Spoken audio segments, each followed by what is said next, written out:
உதயநிதி வந்து அவர் அழுததா சொல்லியிருக்காரு. அது எந்த அளவு உண்மை நினைக்கிறீங்க? அதாவது ரிசல்ட் வர வர ம். உதயநிதி ரொம்ப டென்ஷன் ஆயிட்டு ம். ரொம்ப கோபம், ஆத்திரம், அழுகை ம்.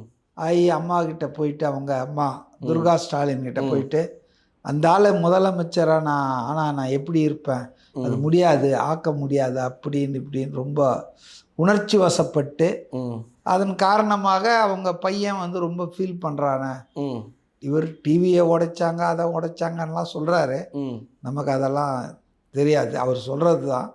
ஸோ அவங்க வந்து சில திமுக பிரமுகர்களை கூப்பிட்டு, சேகர் பாபு, அனிதா ராதாகிருஷ்ணன் போன்றவர்களை கூப்பிட்டு, இதாவது தம்பி இந்த மாதிரி அழுகுறாப்பால, இதை தடுக்கிறதுக்கு, விஜய் ஆட்சிக்கு வருவதை தடுக்கிறதற்கு, விஜய் முதல்வராக பதவி ஏற்பதை தடுப்பதற்கு என்னென்ன மாற்று வழி உண்டு அதெல்லாம் கொஞ்சம் செய்யுங்கன்னு சொல்லியிருக்காங்க. இப்போ இது அவர் சொன்னார். இது உண்மையாக இருக்கும் பட்சத்தில் எனக்கு உண்மையிலே திமுக மேலே பரிதாபம் தான் வருது. 75 வருஷ பவள விழா கண்ட கட்சி அது எந்த நிலைமைக்கு ஆளாயிருக்கு பாருங்கள்.